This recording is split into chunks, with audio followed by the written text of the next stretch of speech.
xisbiga mucaaradka ee wadanaya markii ugu horeysay shaaca ay ku dacweyn doonaan haddii ay ku kacaan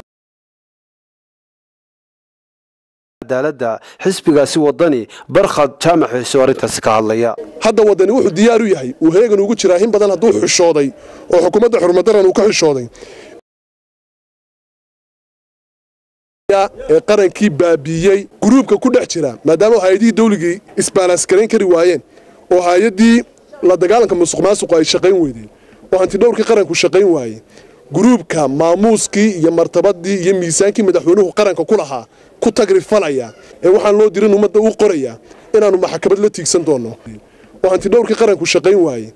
gruubka maamuuskii iyo martabadii iyo miisaankii madaxweynuhu qaranka ku lahaa ku tagrifalaya ee waxaan loo dirin ummadda u qoraya inaanu maxkamad la tiigsan doono. sidoo kale waxa uu xoghayaha cadaaladda xisbiga wadani tafaasiil dheeraad ka bixiyay ujeedada uu xisbiga wadani ka leeyahay dacwadda ka dhanka xukuumadda ee ay geeyeen maxkamadda sare jamhuuriyadda Soomaaliland maadaama xukuumadda xaydaabkii sharci ay ka baxday oo uu hoggaansami weyday sharcigii dalka yaalay xisbiga wadani wuxuu xal u arkay inuu sharciga xukuumadda ku celiyo maxkamadda sare dacwaddaanu geynay waxa weeyaan kow inaanu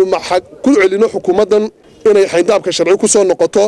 lanoona gar noqo cidda iyada iyo annaga khaldan maxkamaddu waxa naga aqbashay dacwadeeda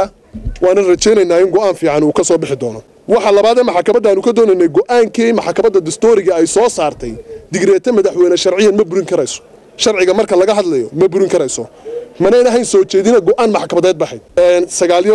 8 iyo 101 wuxuu maxkamadda xaq u siinayaa awoodeeda dastuuriga inay exercise karayso. madaxweynuhu wuxuu digreetadii xalay tolo uu soo saaray ayaan darrada madaxtooyada ka jirta iyo sharci la'aanta iyo nidaamka la baal marayo ayay cadeynaysaa. maxkamadda sare wuxuu ku yiri waxaan idinka codsanayaa inaad fasiraa sharci saartaan go'aankii ka soo baxay bishii 8 2015 maxkamadda dastuuriga waxay fasiraa sharci saartaa sharciyan xeerarka baarlamaanku baaskareeyaan iyo qodobada dastuuriga hay'adaha dawliga isku qabtaan. sidoo kale hoggaanka garabyada dhalinyarada iyo haweenka xisbiga mucaaradka wadani ayaa xukuumadda ku dhaliilay abaabulka isu soo baxyo ka dhacay qaar ka mid ah magaalooyinka jamhuuriyadda Soomaaliland. waxa laga soo abaabulay dugsiyada oo xiisadahooda aan awalba heli jirin tayheleen laga soo saaray caruurtii sekondariyada iyo dugsiyada dhexe oo lagu soo daayay suuqa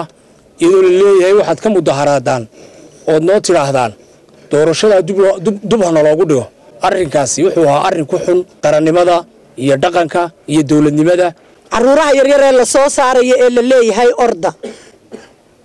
ha laga daayo aan ka dhiidhino aan ka hadalno weliba dumarow aan ka hadalno in aan caruurta la inaga baabi'inin oo aan wax aanay ahayn la gelinin oo waxay iyadu xukuumaddu gacanteeda ku burburinayso aan la odhanin sameeya. Cabdulqaadir Coday, Home Cable TV, Hargeysa.